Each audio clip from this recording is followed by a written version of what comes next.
Hi, welcome to the live session 6 upon the topology in Build 1 course. This is Shovik working under Dr. Ramesh Kasalingam at Mattress. So before starting, please let me know whether am I audible and is the screen visible to be Yes, the provided? screen is visible and you are audible. Okay, can you please confirm Mustaq about one thing that whether my voice is clear? Yes, the voice is clear too. Okay, thank you Mustaq for your confirmation. So before starting, please let me know if you do have any question or doubt from previous sessions or from the assignments which has already been submitted. If you have any doubt, please let me know. I shall wait for few minutes. If you have any doubt, please ask, or else we shall go for the new problems. No, no, I have no doubt. Please continue. Okay, okay. So let me. So okay. So we shall start today assignment 4. So and it's lab session. So let me write it down.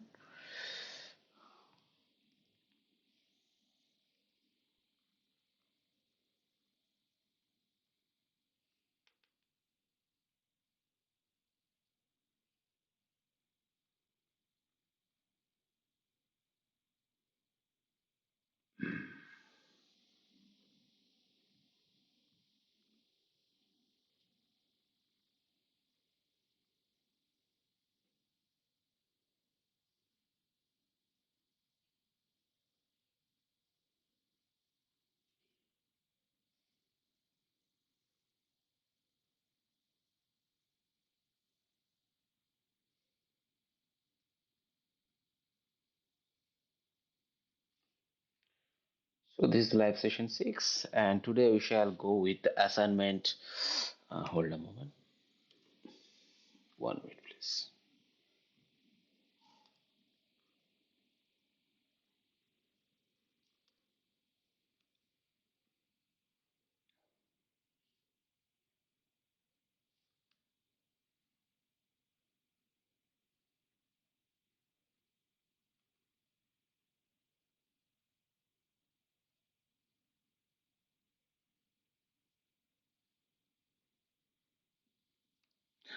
So yeah,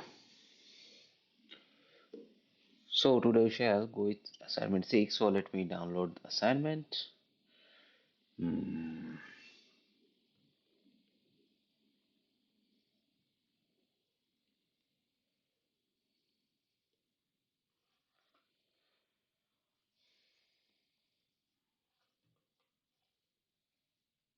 And Mustaq, one thing I must mention is that if you have any doubt or any question in between, please stop and ask me, okay? Because this sessions for problem solving, so try to utilize these sessions as much as you can, okay?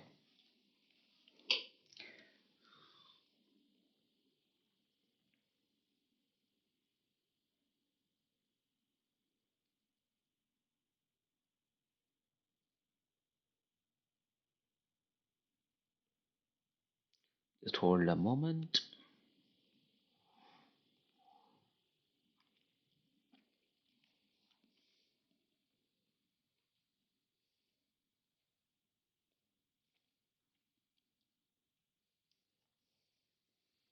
So today we shall go with assignment 5.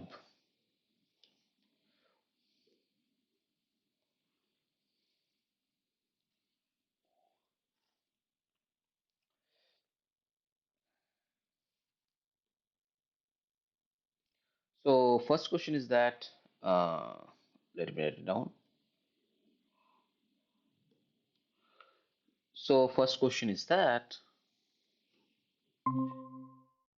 so hmm. So first question is that it's a true false question, okay? And you need to show true or is a true false question. And you need to the statement is that Q, the set of rationals Q has a Hausdorff 1 point compactification.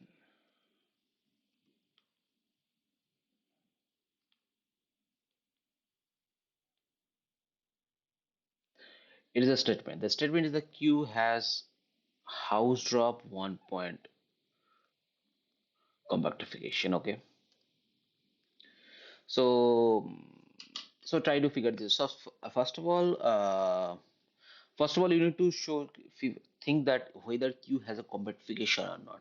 I mean, whether Q has a 1 by compactification or not. So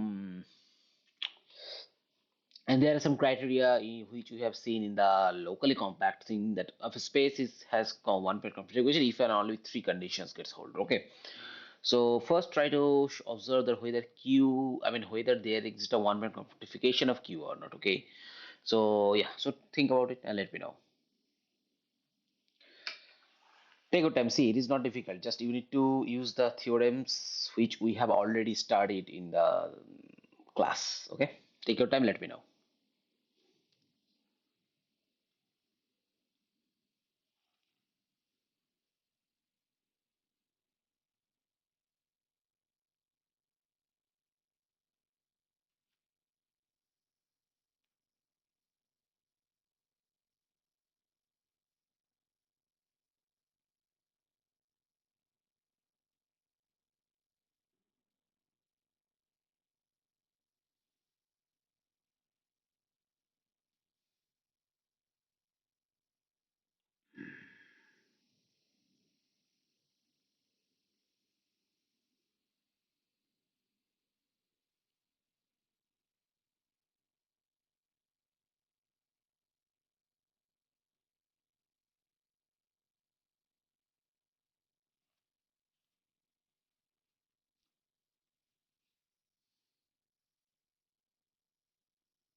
So observe. So first of all, so a space will have a compact house drop is if and only if it is locally compact. There is a statement as follows: space X, sorry, a space X will be compact. Will have one point compactification,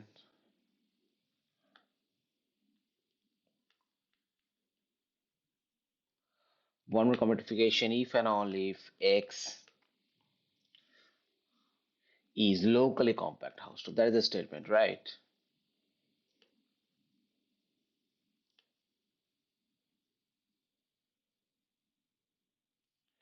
So now the question is that is Q locally compact or not? It should not be a difficult question to solve. Take your time, think about it, let me know.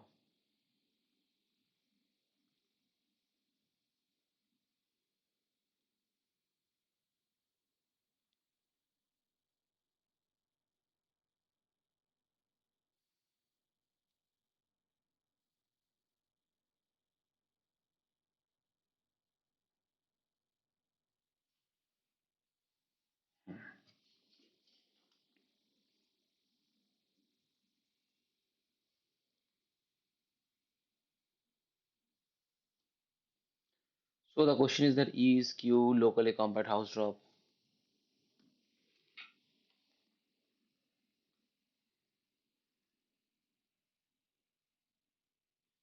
Think about it. Of course. So see, I mean, there is nothing to think more. But the point is that Q is not locally compact house drop.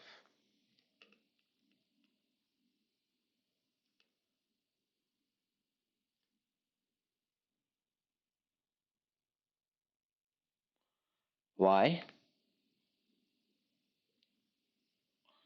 Because if Q is locally compact house drop,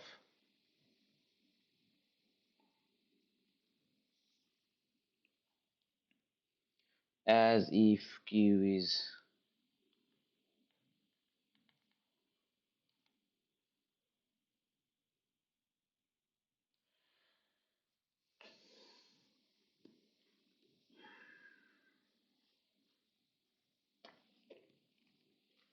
if Q is locally compact house drop, then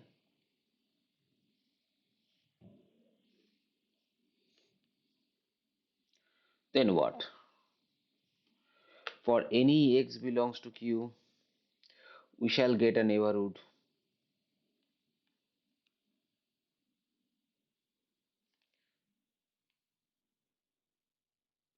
entire lane set Q, right? But this type of neighborhood also contains some irrational numbers, which shall create some contradiction. Okay, if Q is locally compact, how to X belongs to Q, X belongs to AB intersection Q, K subset of Q. So kind of irrational numbers.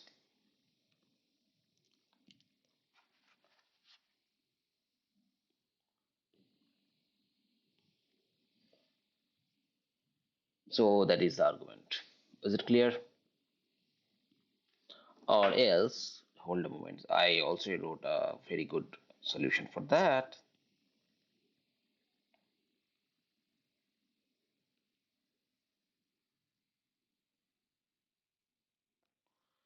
Hmm.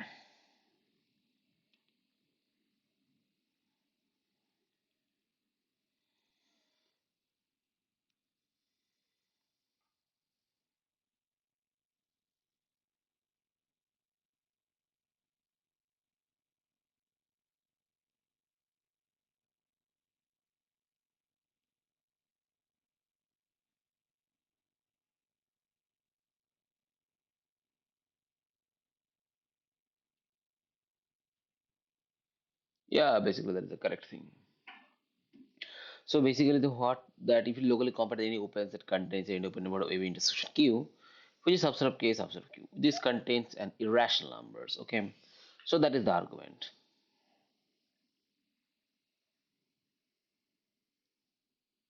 So this tells that Q is not locally compact. Okay, anyway, okay. So I hope this argument is clear. If not, then you please go go study at home regarding how to show Q is locally compact. There is nothing to explain more. Okay. In question number two, true or false? Okay. So the answer for this previous question is false.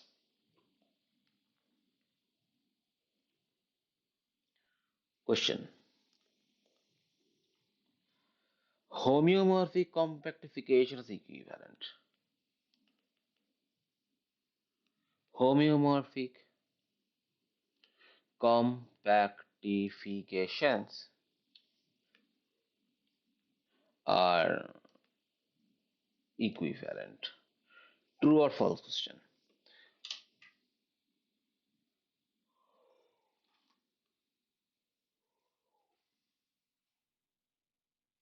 First of all, one may ask what does it mean by homeomorphic compactifications? Okay,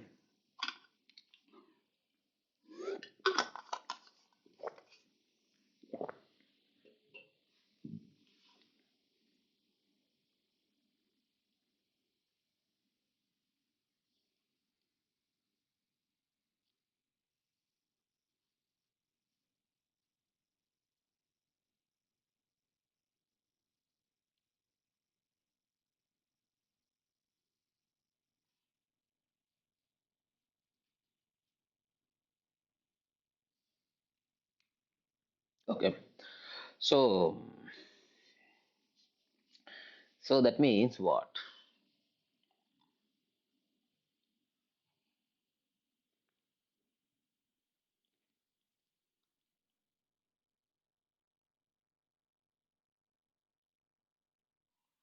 It is true.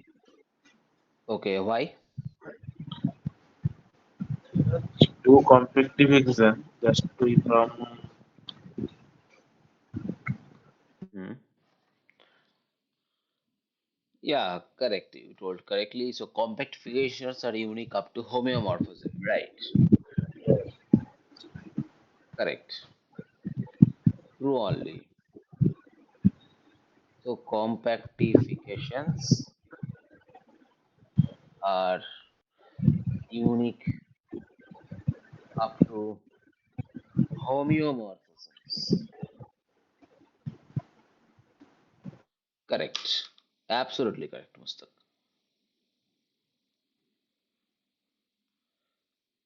So hold a moment, please.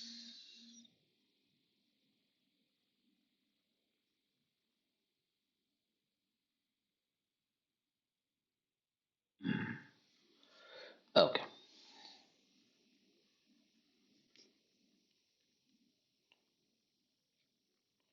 Now, now the third question. The third question is that the number of closed subalgebras of R3 that are one dimensional subspaces is 3, B7, C8, D27. The number of closed subalgebras of R3 that are one dimensional subspaces 3, 7, 8, 27. Okay. So how to solve this?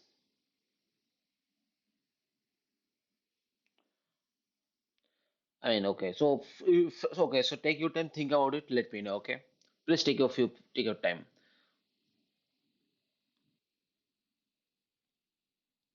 I shall be back in a few minutes.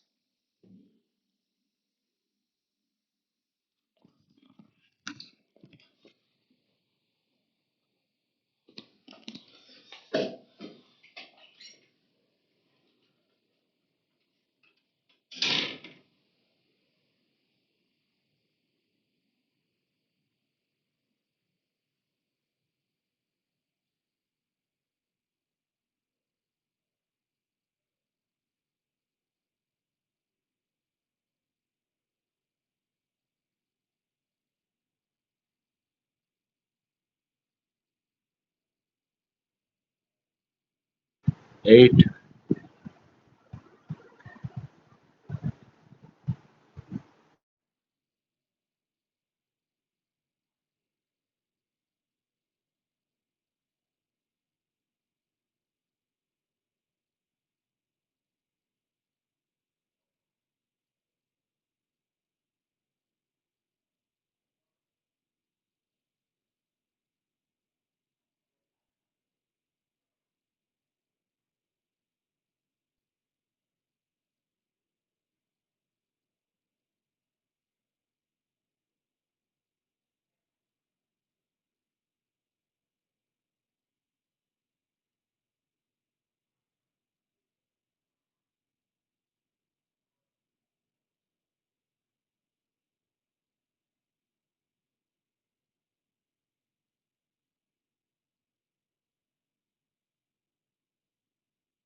Okay. So, sorry. So, The answer is 3. okay. Why?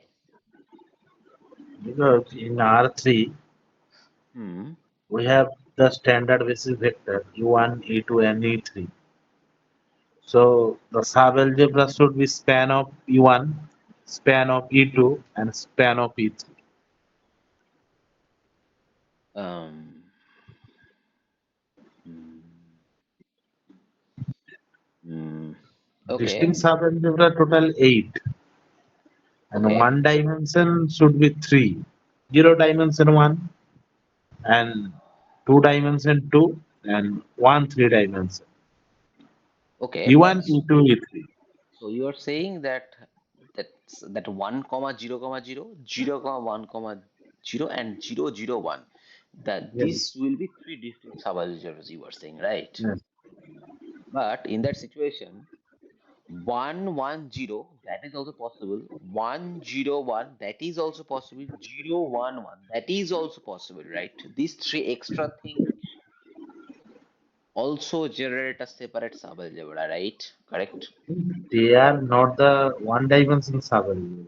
They are two dimension. Actually, 110 is the span of E1 and E2. No, no.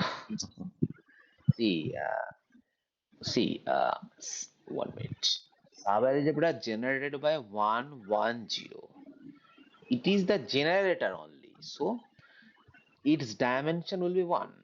Right? I am generating this subalgebras by this element. And what you are saying is that you are saying that what you are saying is that subalgebra generated by 1, 0, 0 plus subalgebra generated by 0, 1, 0. These two are different. I am talking about previous one, and you are saying about bottom one. The bottom one is not same as the previous one. Are you understand? Yes, yes. It is same as saying that subgroup the vector space generated by v1 plus v2. This is not equal to vector subspace generated by v1 plus subspace generated by v2. Okay, so that's why these are different. So how many possibilities will be there? So let's write down. According to, so that will be 1, 0, 0. Please unmute yourself, Mustaq, because a noise is coming. Whenever you want to tell something, please unmute yourself and let me know, and then mute yourself. So 1, 0, 0, 0, 0, 0, 1, these three, correct? These three you are saying, right? Yes or no, Mustaq? Yes. Yes. And apart from that, 1, 0, 0, 0, 1, 1, 1, 0, 1. These three also be there. Okay. And also 1, 1, 1. This one also be in the answer. Okay. So total is what? Total is 7. So that's why there is total 7 one-dimensional subalgebra of R3. Is it clear? I mean, is the argument clear? Okay, I hope the Yes, I argument. understand. Okay, now there is the next question. It's a true false question.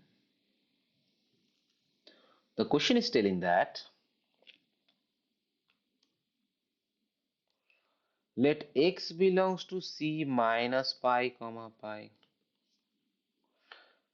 The set of all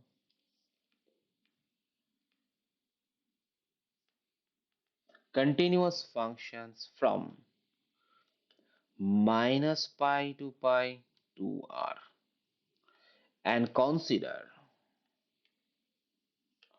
v equal to L of fn of x such that fn of x equal to sine nx.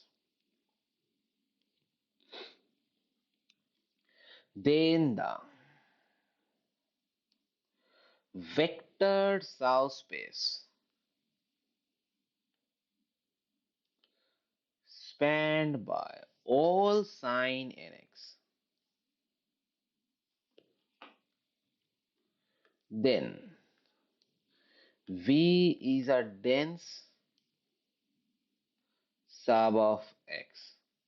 with respect to the infinity norm. So the question is that X is class continuous map from minus pi to pi to R, and we have the function L. It is the vector space spanned by all sin x functions. Now the question is that is V is dense in X? Yes or no? So that is the question. Okay. So that means what? Is it possible to write? That means. That means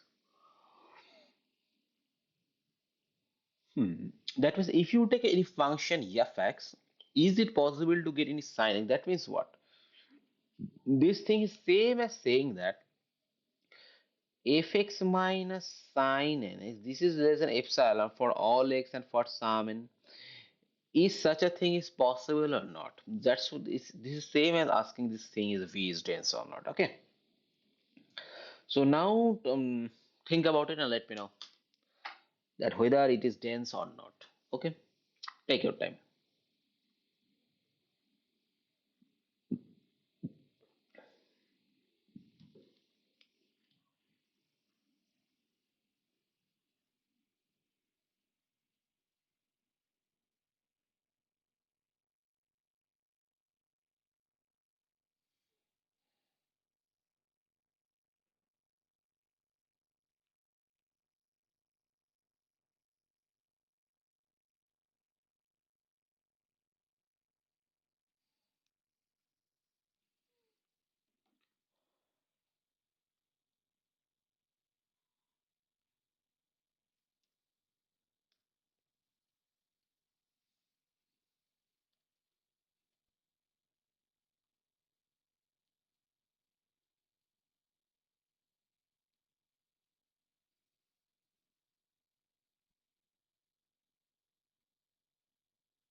Hmm.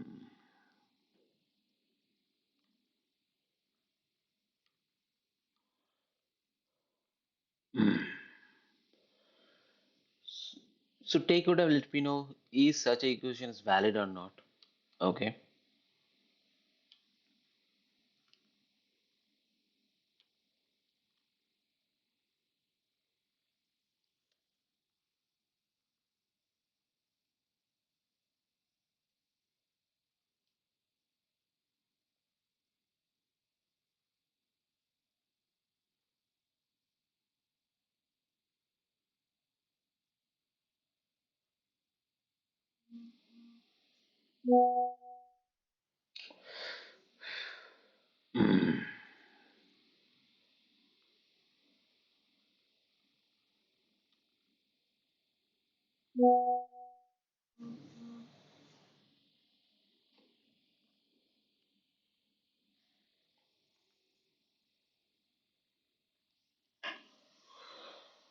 Hmm.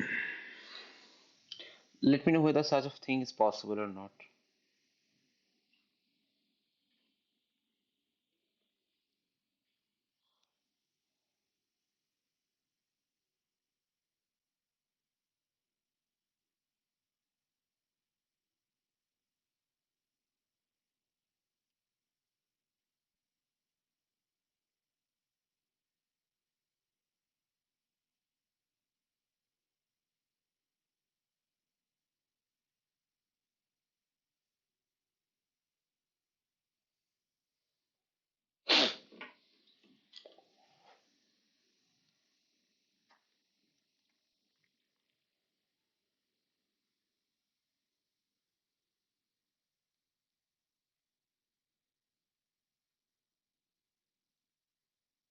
Hmm.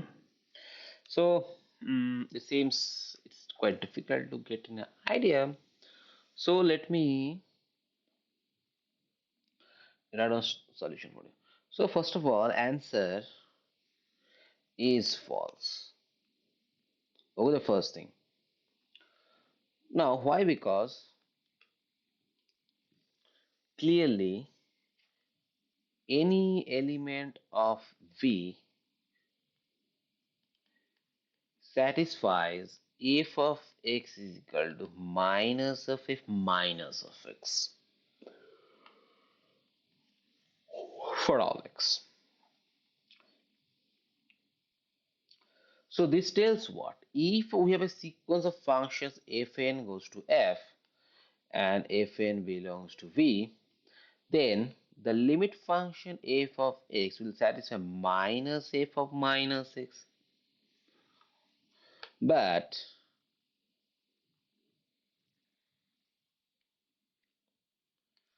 there are many elements of x which are not odd. For example, the constant function 1. So this is one element which is not an odd function. So that's why the given V is not a dense subset.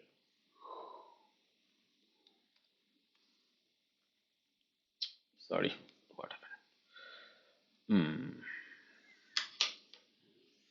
So basically, first observe any element of V satisfy f of x equal minus f of minus x.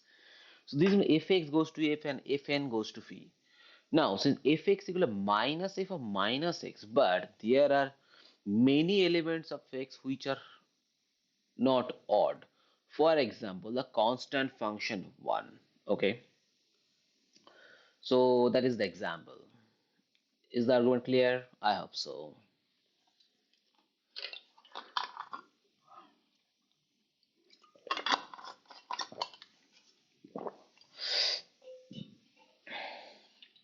So basically, what this tells is that if any function f is a dense, I mean, if suppose v is dense, that means what? If you take any function f and v, there will be a sequence of function converges uniformly to fx. That is, the sequence fn converges to a point wise. Now, since if each fn is odd function, so the limit function must be odd. But that is not the case, so that is a contradiction. I hope this is clear. Okay, so how the argument is clear. Now, question is that which of the following maps are proper?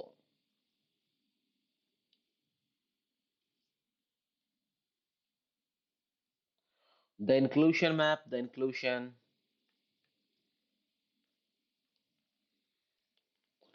0 1 to third bracket 0 1, the inclusion 0 1 to r, the function f1 r2 r x going to 1 plus x square plus x cube, the function f2 r2 r x comma y goes to 1 plus x, function e r3 to r, sorry, that is also r2 to r. Okay, so the function r2 to r xy goes to x4 plus y4, the function g1 from r2 to r2 x comma y goes to x comma y plus y cube, the function g2 that is also from r2 to r2 given by x comma y going to xy comma x square y cube. Okay, so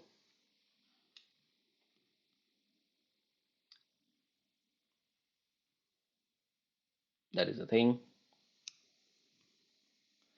So now the question is that which one of the function are proper map? Okay, so what does proper map? The inverse image of singletons is a compact set. That is by which we mean by proper map. Okay, think about it and let me know the answer. Okay, take your time and let me know.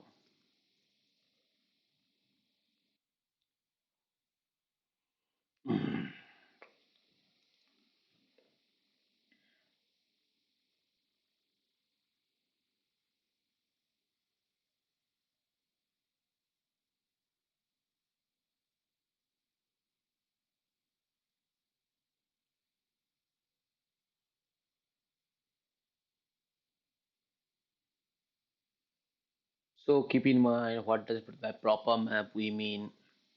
So what does a proper map? By proper map we mean the collect. I mean inverse image of singleton is an open set. This is why we choose proper map. Okay, let me know. Think about it. Take your time. Let me know. I mean, it's a compact subspace. Okay, that's the thing.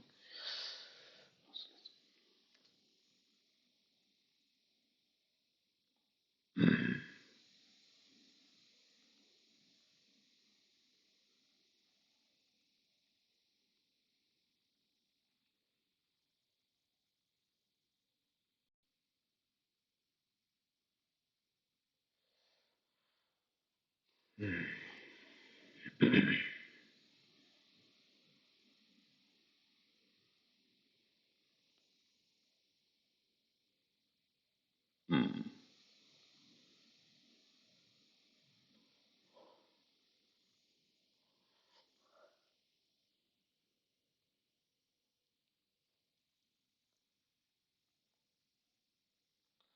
So basically, what we need to do is that inclusion 01 is an open map or not.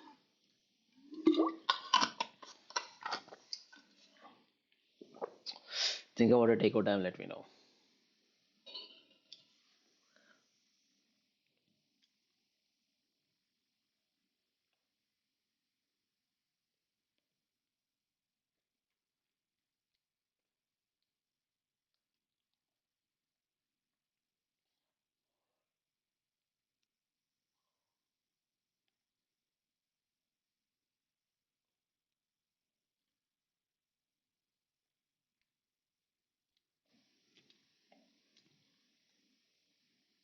Okay. So the first thing observation is that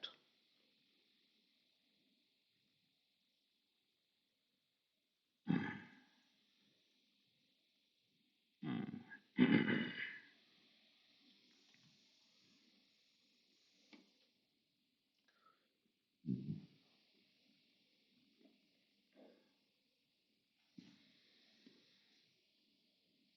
hmm.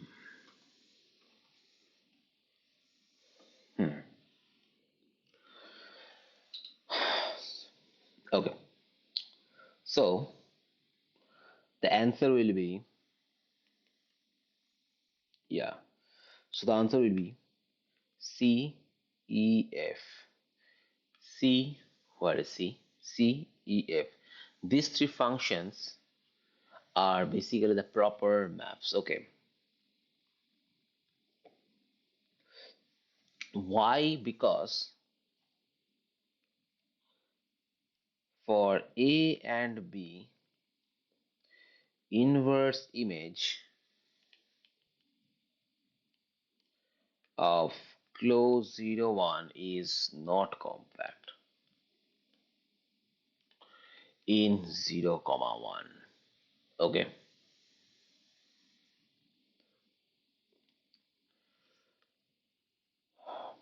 For C,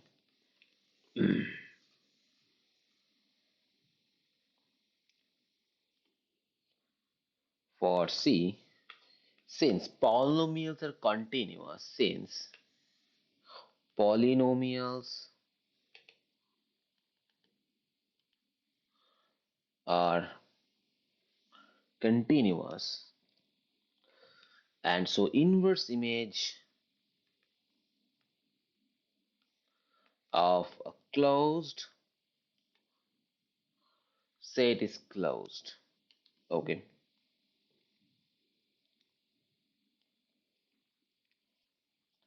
For option D, inverse image of 0 is not bounded. Obviously, for option E,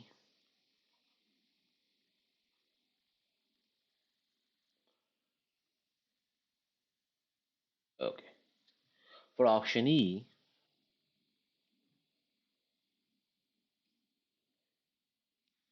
for option E,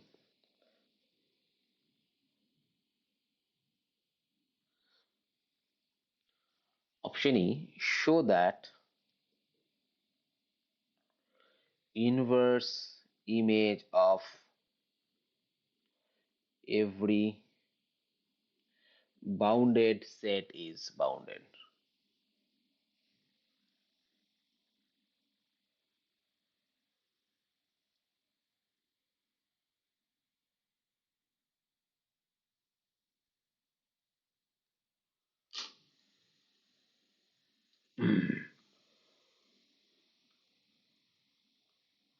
So,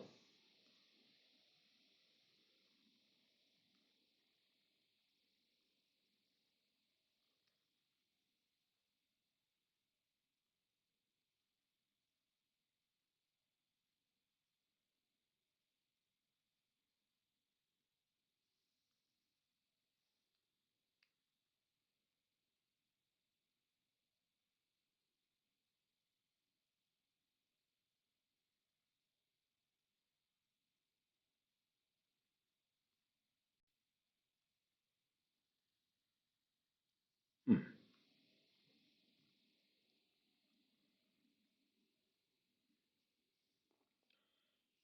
inverse bounded is bounded. The question is why. Okay, think about it and let me know why such a thing is true. Hold a moment, please. Okay, question is why. I shall do it later on, but okay, let me add to the full answer first. Hold a moment, there is a technical issue, it seems.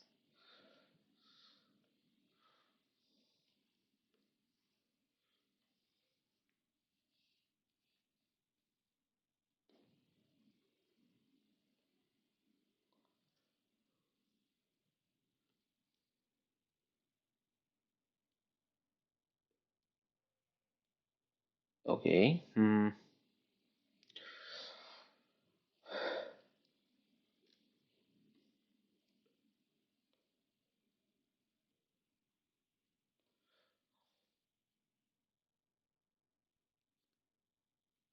Sorry, there is I mistakenly opened some wrong file.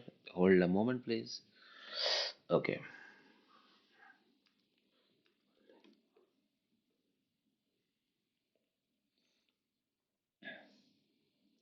For option F, note that G is a homeomorphism with inverse map. G inverse x comma y is equal to x comma y minus x's cube. And for G inverse image of Doubleton 00 is not bounded. So that is the thing, okay. So that's our option C, F, okay. Now the question is that now the question is that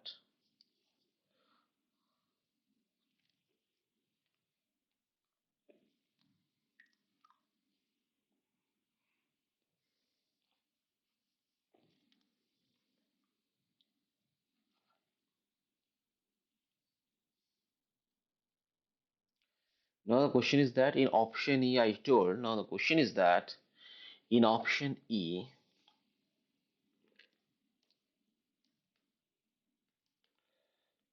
in option E Y inverse image of every bounded set is bounded. Why so? What is the reason for that? Can you, Mustaq, can you please try that in the function f r2 to r x4 plus y4, and here for this function f x comma y x4 plus y4. Why it takes bounded set inverse to be bounded? Okay, think about it. Let me know. It is not a difficult problem. It's a basic problem only. Okay, please take your time. Let me know.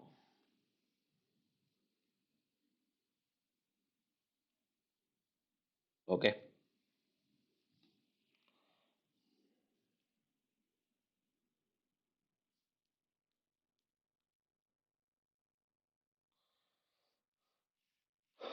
it should not be very difficult.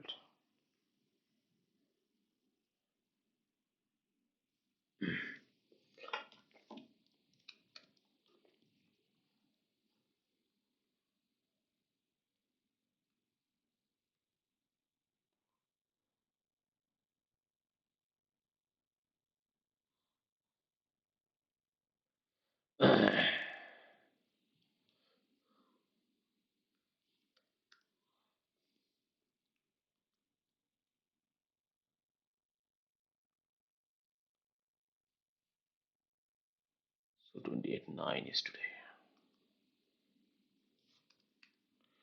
Today is 28th 9. Okay.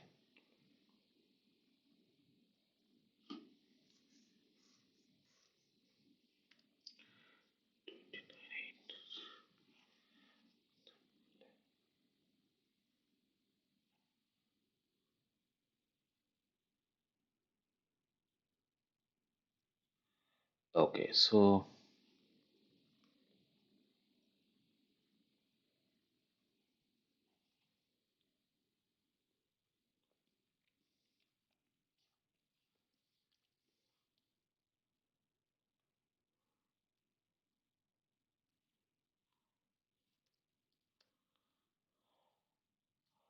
oh,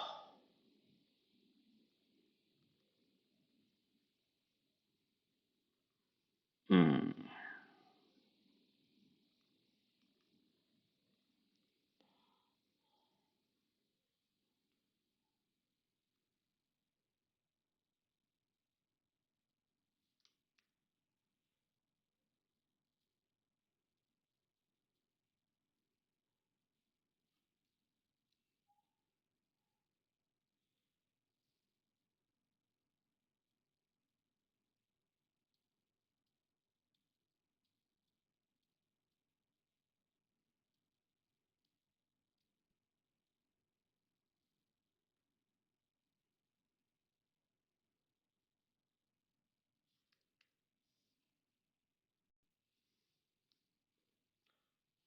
Okay, so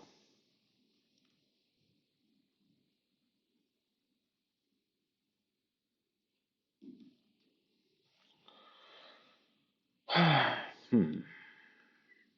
So Mustaq are able to figure out why this function f(x) equal x plus y4. Hmm. Happening this. Any idea?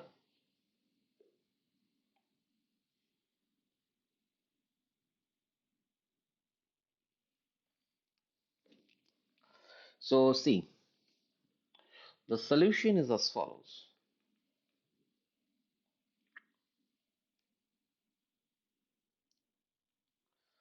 So under the function f, inverse image of a closed set is closed. Okay. Hence, to show properness, it is enough to show that inverse image of every bounded set is bounded. Okay, so consider f3 inverse minus r comma r. Okay, with r greater than 0. Now since f3 of x comma y is equal to x4 plus y4, which is greater than equal to 0, so we have F inverse minus r comma r is equal to F inverse 0 comma r. Obviously, there is nothing to do. Sure, now since 0 less than x4 plus y4 less than r, this gives 0 less than mod x less than equal to r to the power 1 by 4 and 0 less than mod y less than equal to r to the power 1 by 4. Okay. This implies what? F3 of minus r comma r sub of minus r to the power 1 by 4 comma 1 2 minus r to the power 1 by 4 r to the power 1 by 4, right? This tells what? This tells that inverse image of every bounded set is bounded. Okay. Inverse image of every bounded set is bounded. So that is what we want to prove. Is the argument clear? Please let me know. Basically, since this map's inverse image of the closed is closed, so in order to show this map is proper, it is enough to show its text the inverse of bounded set to a bounded set. Okay. Now we basically proved that F3 inverse minus R cos subset of that thing. So that's all inverse of bounded set bound. Okay. So this clear? Please let me know. Is this argument clear or not? Please let me know.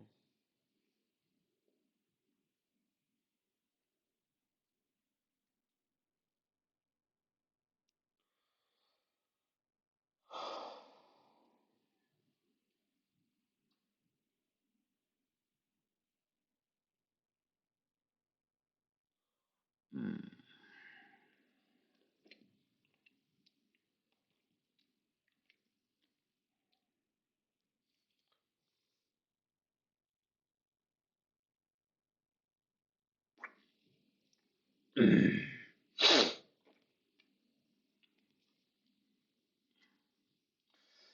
Please let me know, is the argument clear to you or not?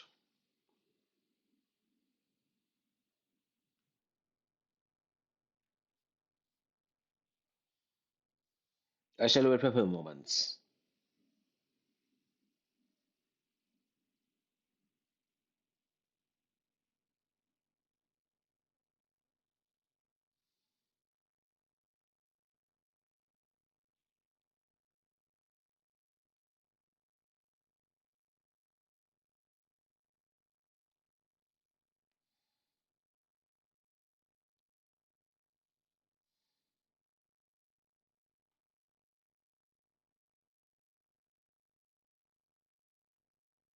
Hmm.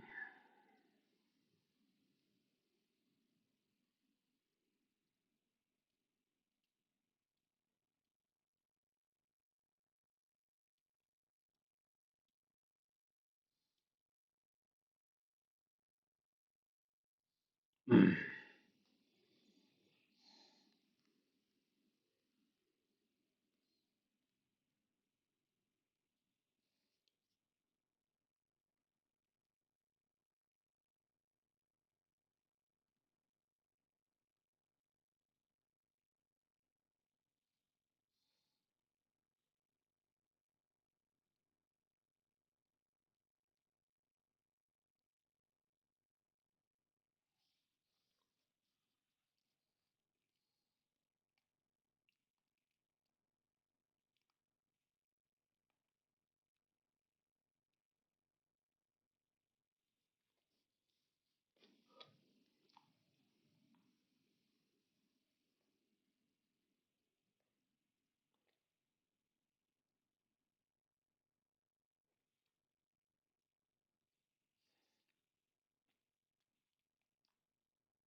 So, okay.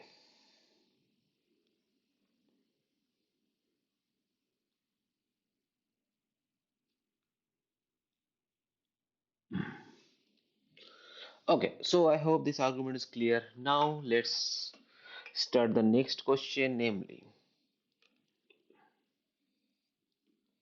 Okay, so there is, okay, so objective done. Now let's move on to subjective, sorry, subjective questions. Okay, what is the question now?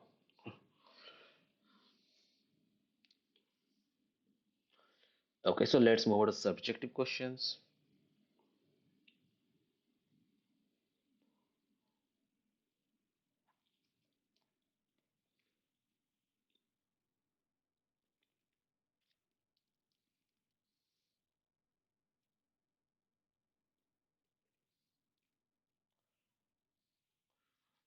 Hmm.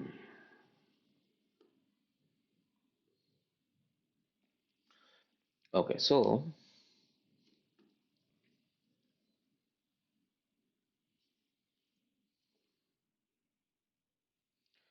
now it will be subjective assignment.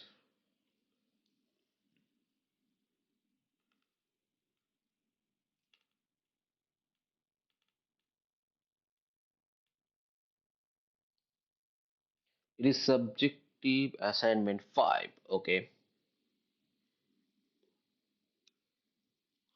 so so so first question is as follows. So first question is that let X be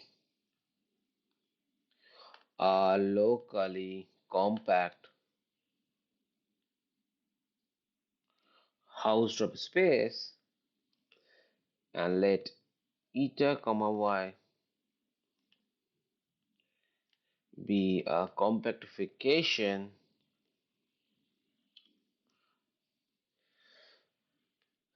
of X such that y minus X is singleton set and y is Hausdorff.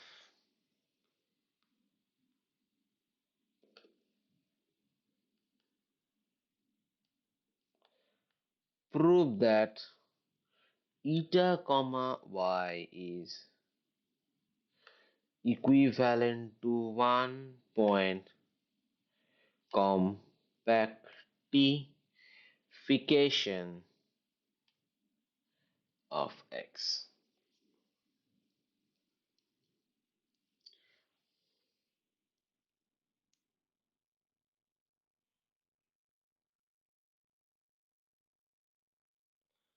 X is locally compact Hausdorff. Let eta comma be one point compactification of X such that y minus singular and y is Hausdorff. Show that eta comma y is equivalent to the one point compactification of X. Okay, how to approach the problem? Think about it. Let me know. Take your time. I'll be back in a few moments. Okay.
Okay.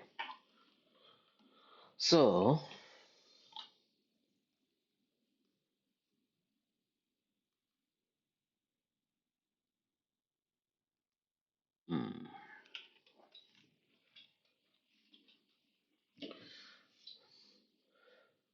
mm, okay. So, anybody any idea how to resolve, how to attack this problem?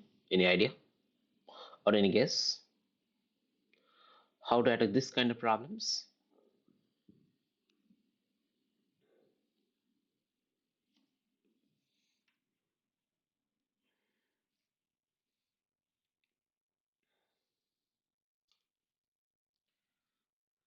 Any idea, any guess how to attack this kind of problems?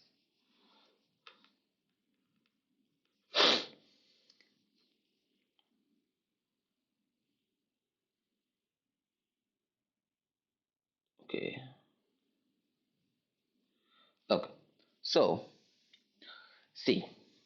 So let I, comma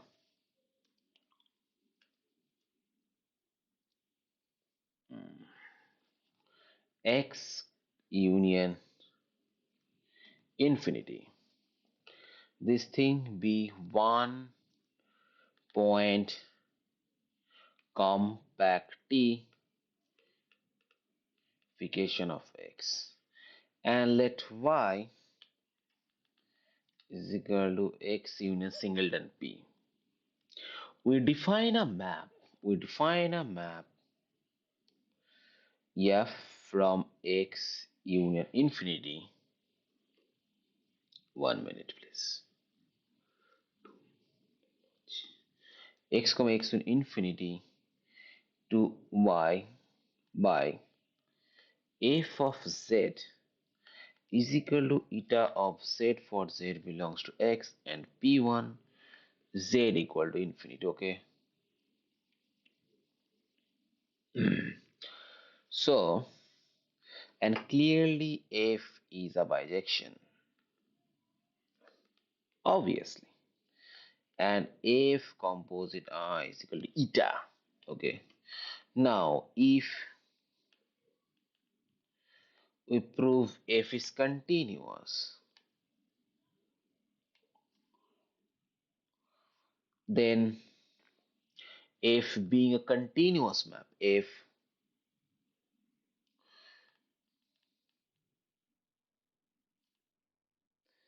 being a continuous map from a compact space to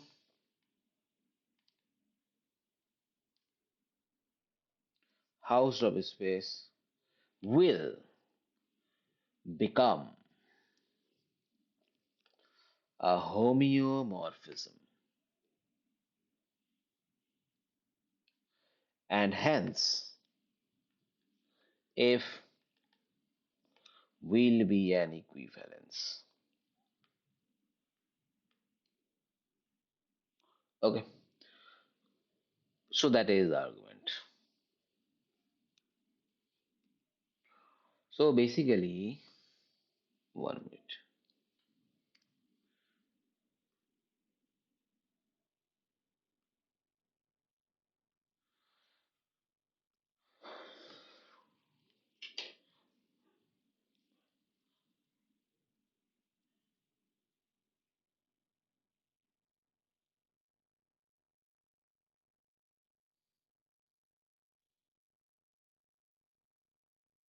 Hmm. So X is locally compact Hausdorff. Now since eta comma y is a compactification of X and y minus X is singleton. So set y is Hausdorff and eta comma y is equal to 1 point compactification of X. Okay. Now I X union infinity we have 1 point compactification of X.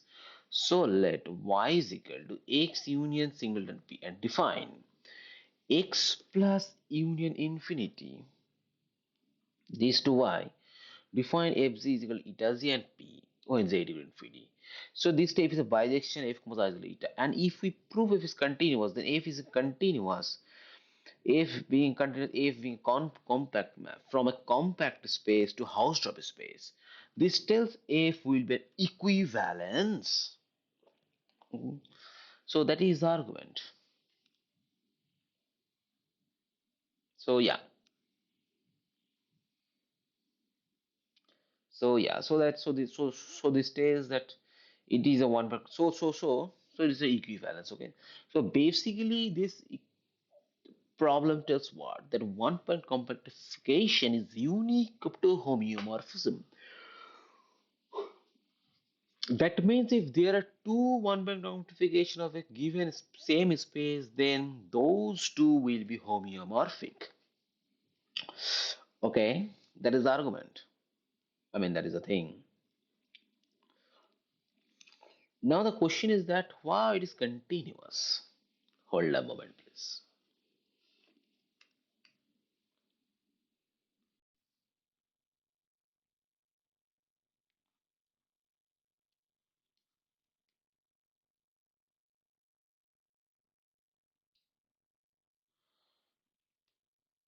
Now the question is that why it is continuous. Okay,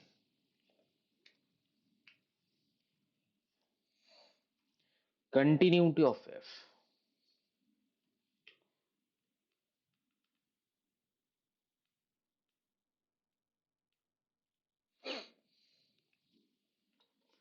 So let z belongs to x and v be open in y containing fz is equal to eta z. Then v1 is equal to v minus singleton p is also open in eta x. Now since eta from x to eta x an homeomorphism,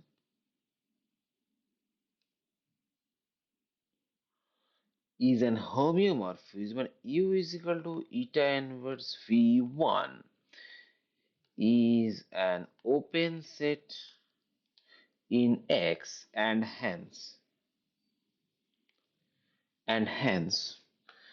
open in x union infinity containing z. Moreover, f of u is equal to eta of u is equal to v1 subset of v. Therefore, f is continuous at z. So that is the argument. Okay. Now let z equal to infinity and let v be an open set in y containing f of infinity is equal to p. Okay.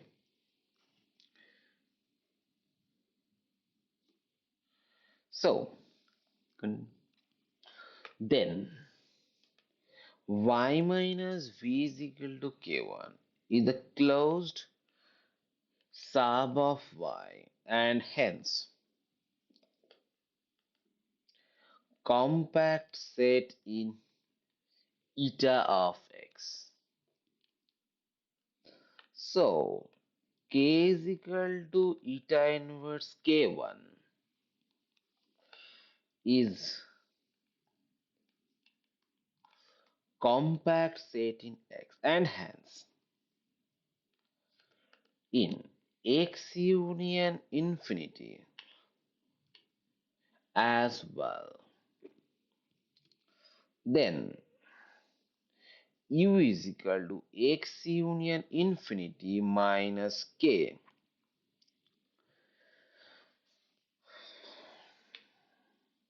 is an open set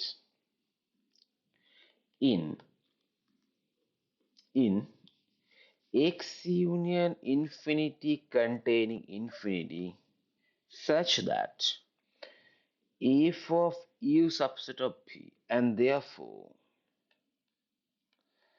F is continuous at infinity also, sorry. Okay, so that is the full argument. That is infinity anyway. Sorry for my bad handwriting.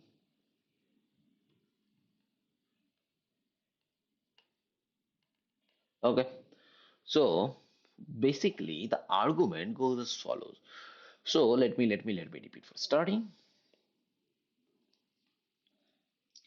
So this question is asking that any two one-point compactification are unique up to homeomorphism. Okay, so we are choosing one-point compactification and we are found define a function f from x union infinity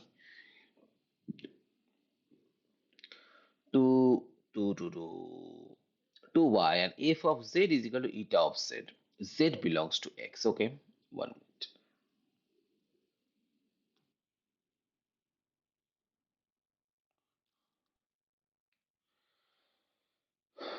Hmm. Now, if we prove the f is continuous, then f is being continuous from a compact space to Hausdorff space will be homeomorphism, and hence f will be an equivalence. The continued since z belongs to x, and v is an open-end y containing fz is equal to eta z, then v1 is equal to v minus singleton p is also open in eta z. Now, since eta x to eta x is a homeomorphism and u a eta inverse v is an open set in x and hence open in x union infinity containing z. Moreover, f of u, that is eta of u, which is v1 subset of v, therefore f is continuous at v, and let z is equal to infinity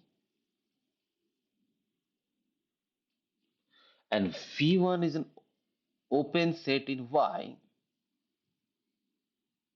containing f of infinity. Now, since y minus v is equal to k1, the closed set of y, and hence 1 minute, please.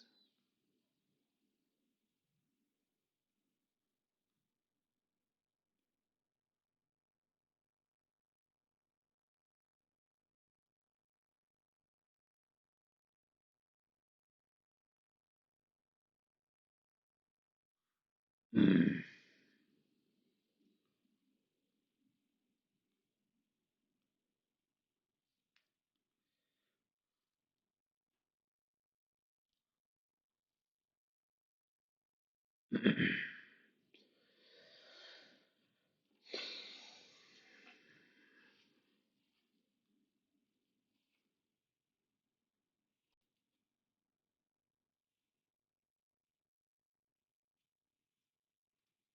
Okay.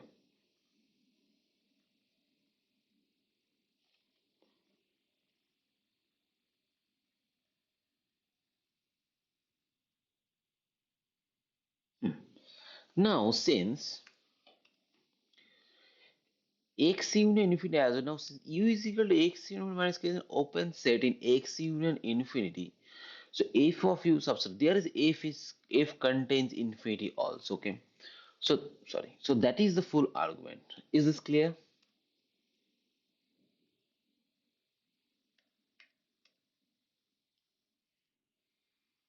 Hmm.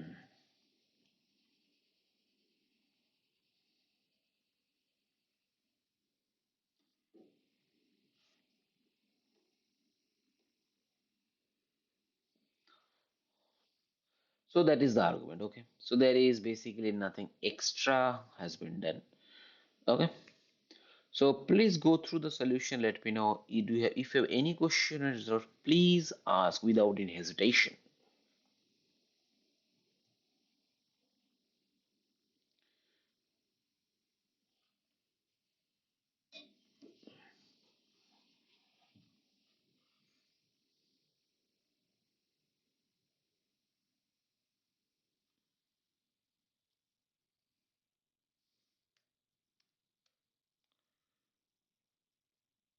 Okay, and if you don't have any question, then we shall move to the next thing. I mean next question. Okay, please take your time and let me know if you have any question, any doubt.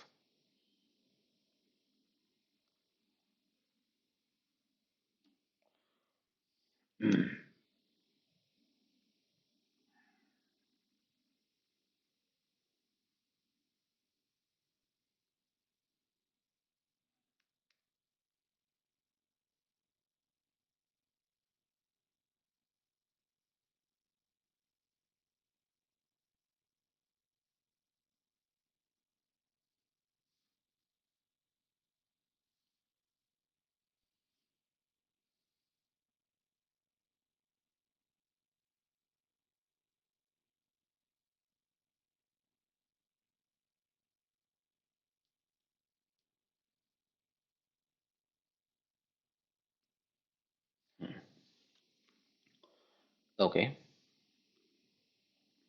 So if you don't have any question, please go to the next problem. The next problem is the following.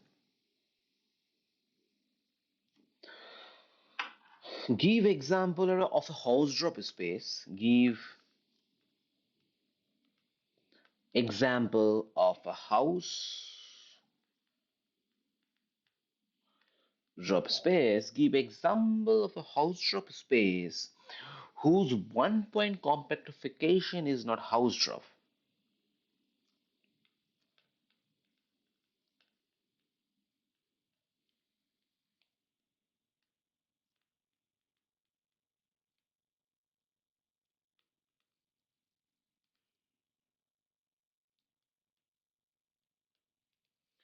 So the question is to give example of a house drop space whose one point compactification is not house drop. Okay.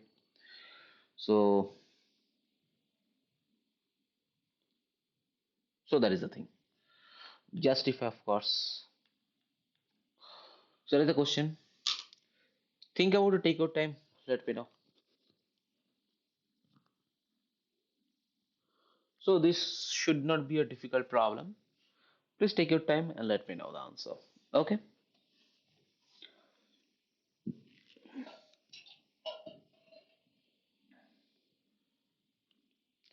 So first of all, that is possible because one point compactification is a bigger space.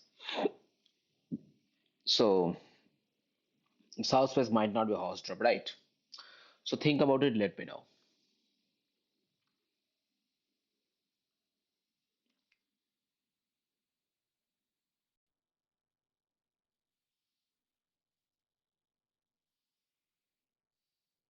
Take your time. Please let me know. I'll be back in a few moments.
Okay. So, so got able to find out an example of a compact house, one bed compactification, example house which is one bed compactification but not a house to space. Any idea, or are you able to figure out anything? Any example like that? Okay, see. So first of all, 1 minute.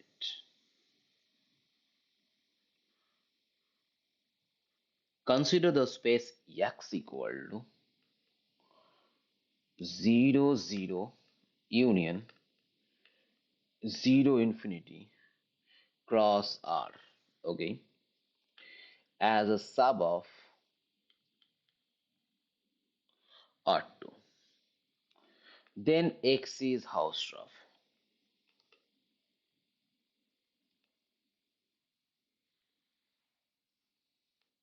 However, however, X is not locally compact since there exists no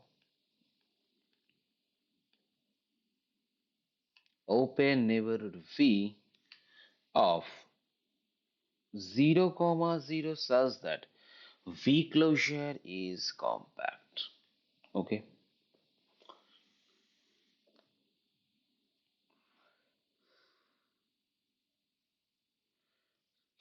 So this tells that 0, comma 0 and the point infinity can not be separated.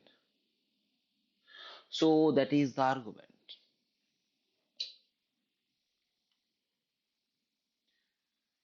X equal to 0, comma 0 union 0, comma r cross infinity as a sum of r2. Then X is Hausdorff. Okay. However, X is not locally compact since there is no open neighborhood V.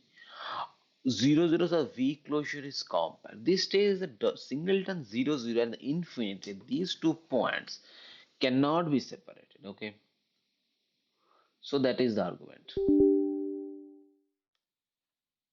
Is it clear?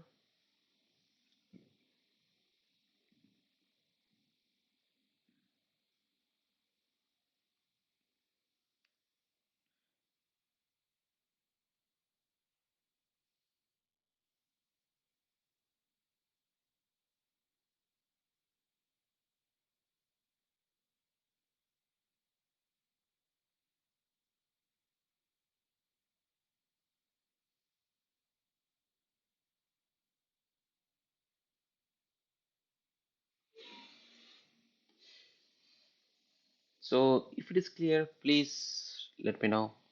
And if it is anyway, if it is clear, then we shall go back to the next question. Okay.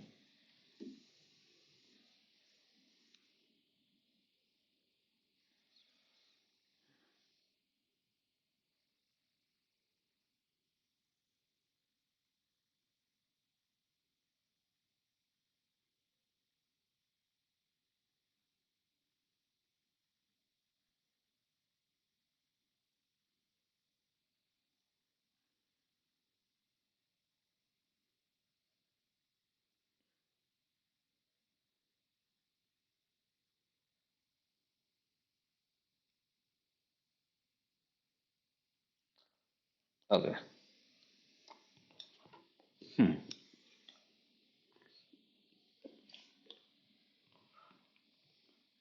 So this question is clear, I hope. Now let's go to the next question.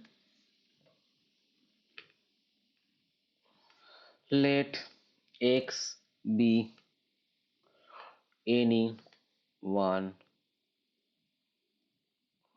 point compactification of R. Given X belongs to X minus R, show that every neighborhood U of X in X has the property that U intersection R is unbounded.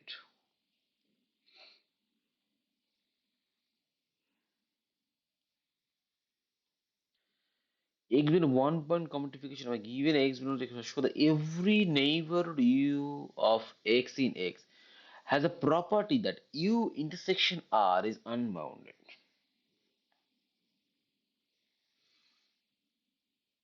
Okay.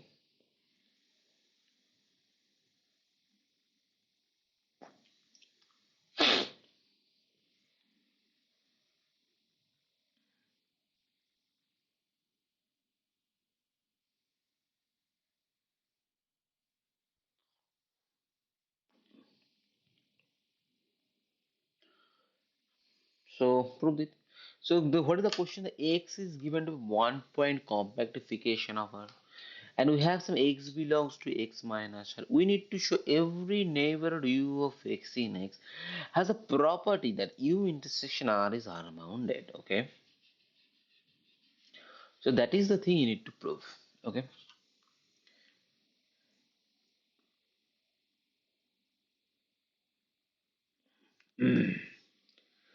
So think about it. Let me know the answer.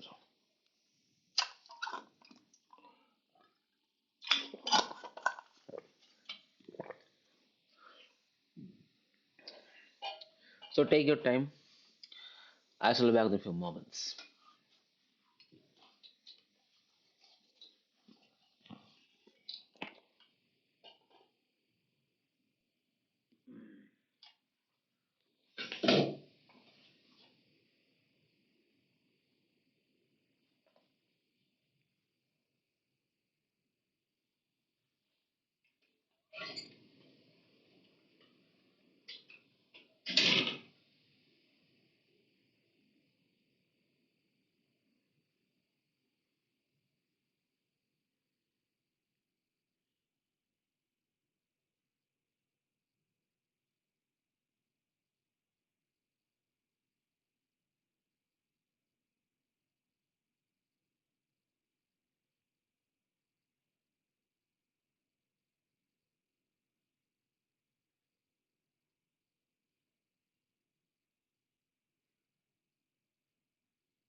Okay. So, so,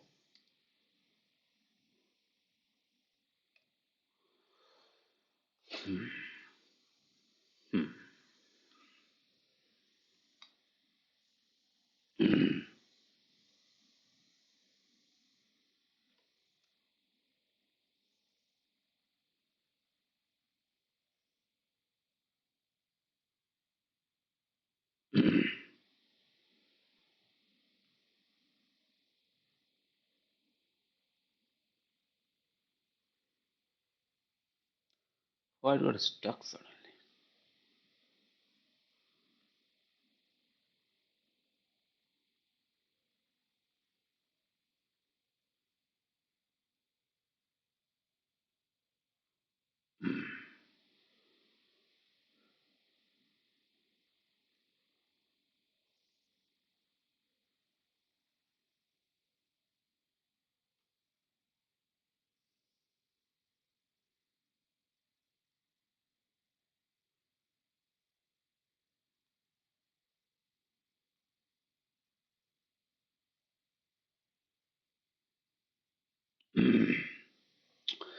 So there is some issue with that browser. Let me fix this. Okay, hold a moment, please.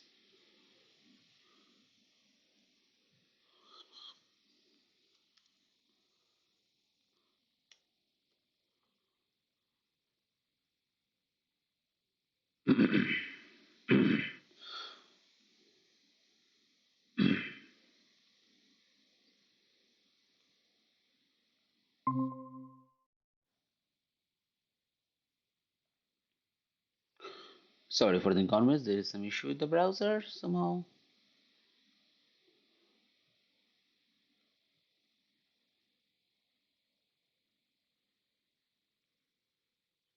Okay, so working fine. Let me, is it working fine? The main thing. Okay, so now, hmm, so so so the thing is that solution is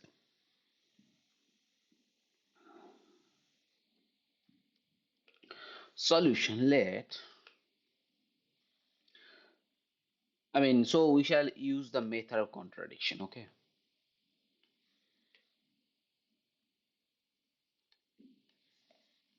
we shall use the method of contradiction. Okay, there exists x belongs to x minus r and a neighborhood u of x such that u intersection r unbounded. Okay, u intersection are unbounded. Okay, then somehow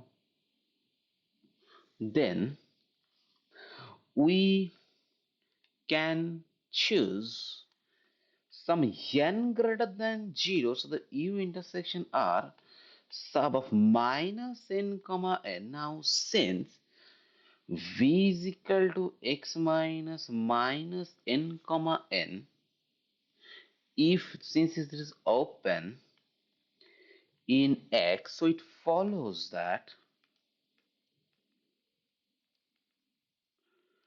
u intersection v is a neighborhood of x which is disjoint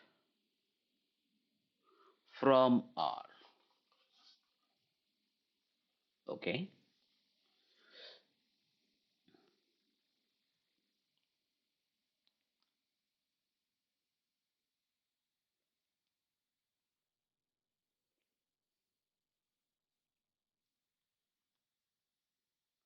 which is disjoint from R.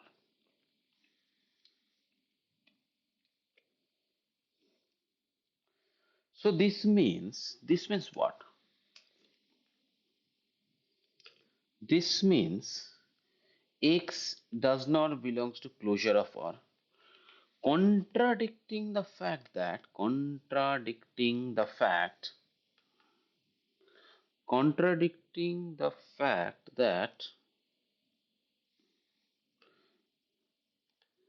R is dense in X. Okay, is the argument clear? Please let me know. So basically, what we're doing is the following. Hold a moment, please. So basically, what we are doing is the following.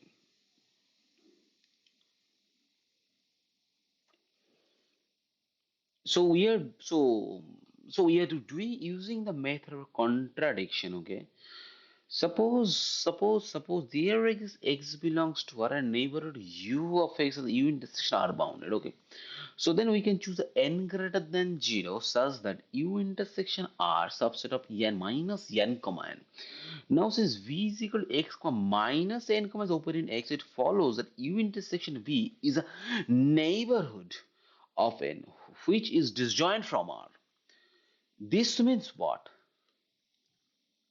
This means X does not belongs to R, contradicting the fact that R is dense in X. Okay. So is the argument clear? Please let me know.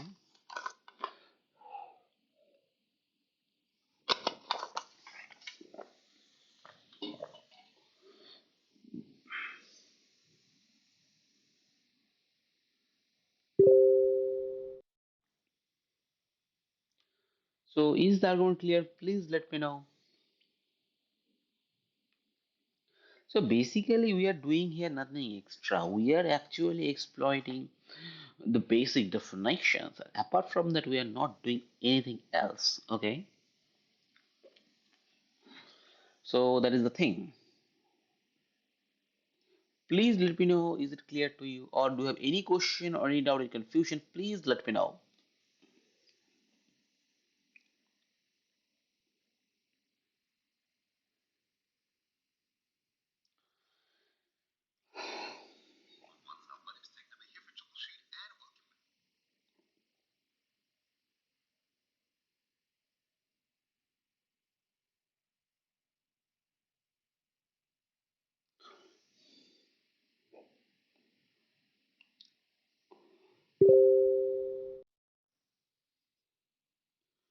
Please let me know if you have any question or doubt.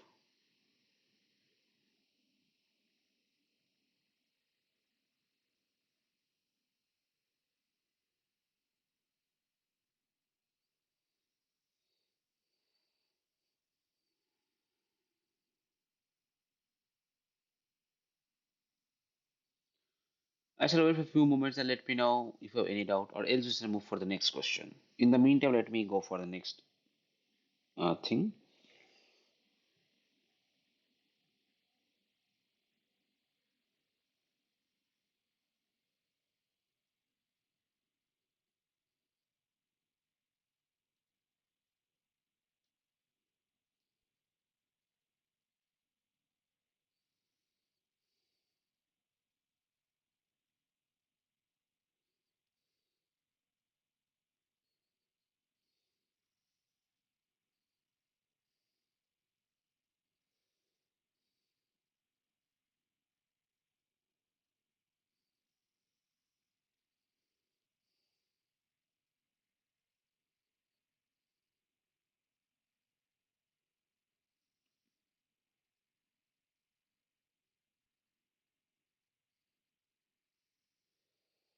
Okay.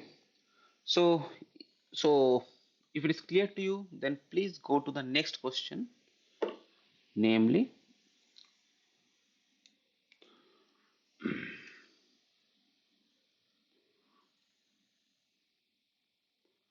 so the next question is as follows. Hold a moment, please.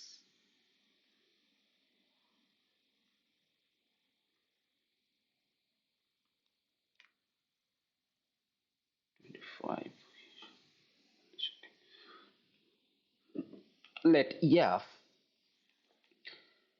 C01 and put Yaman F is equal to 0 to 1 fx x to the power n dx. Okay, 0 to, sorry, what happened suddenly, why the small, 0 to 1 fx dx. Okay, now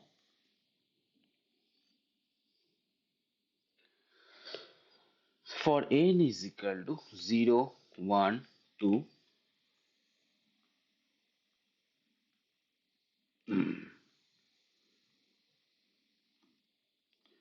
dot dot dot, and mf is equal to m1f, m2f, m3f, dot dot dot.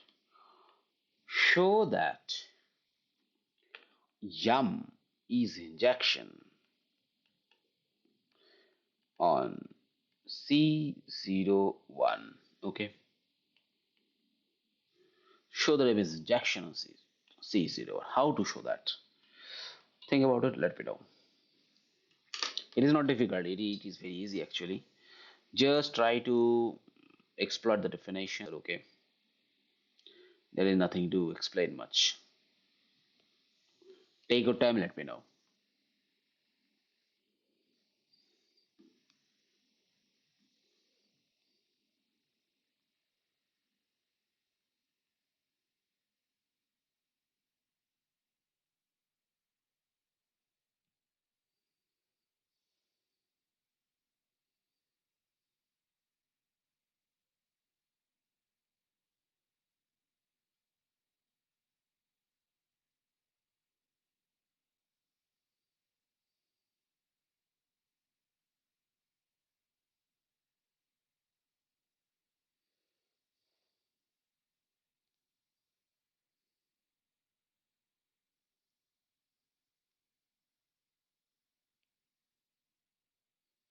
Because this question can be done.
Okay,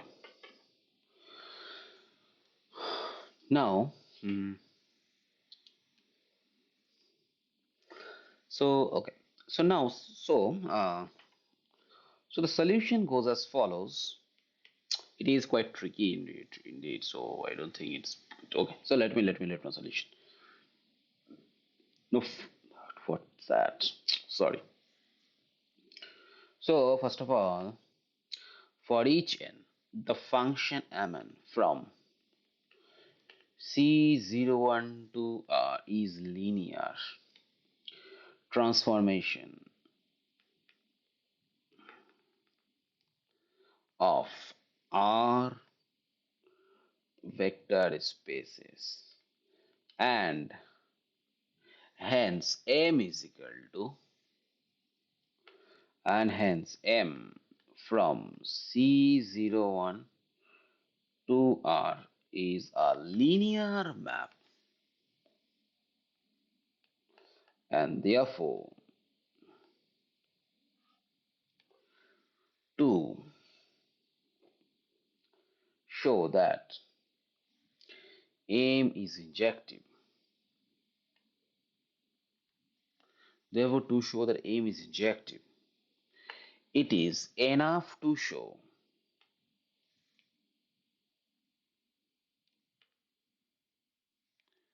that if MF equivalent to 0, 0, 0, this implies F will be a zero function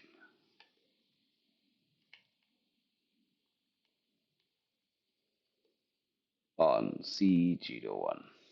Okay.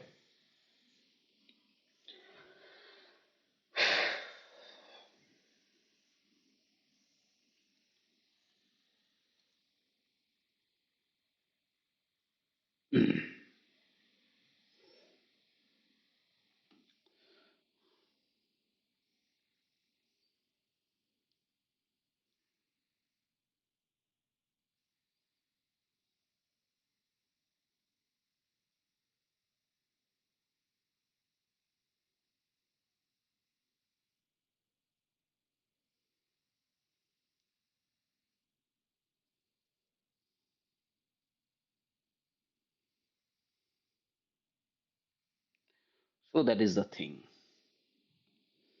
Okay, so that is what. So basically, we need to show that F is zero function. Okay. Now, suppose, now let m of F is equal to 0, 0, 0. This implies MNF 0 to 1 fx x to the power n 0 for all x. Okay. So this implies what? For all polynomial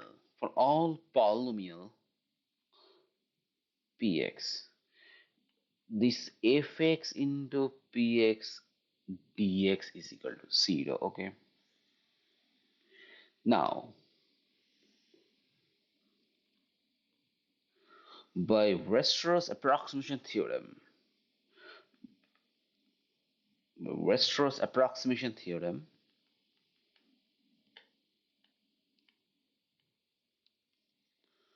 by Weierstrass approximation theorem, there exists, there exists what? There exists a sequence of polynomials Pn converging uniformly to f on 0, 1, then to f on 0, 1, then integration 0 to 1 fx whole square dx, that has to be equal to integration 0 to 1 f of x limit of px dx, that is nothing but equal to limit of integration 0 to 1 fx px pnx, basically this is pnx dx. Okay. Now this thing is basically 0. Okay. So that is the argument.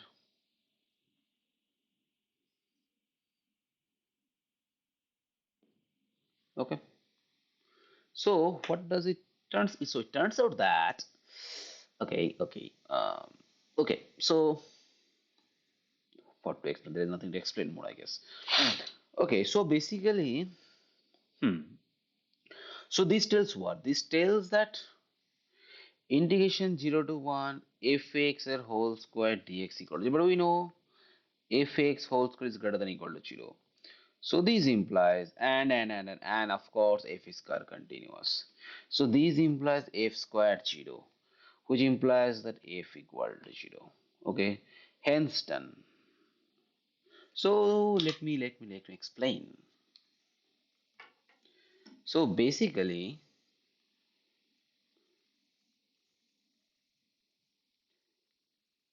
hold on. So basically, what happened in the solution is that, so we have the function m and f from 0 to 1 x to the power 1, 0 to 1 x to the power n dx.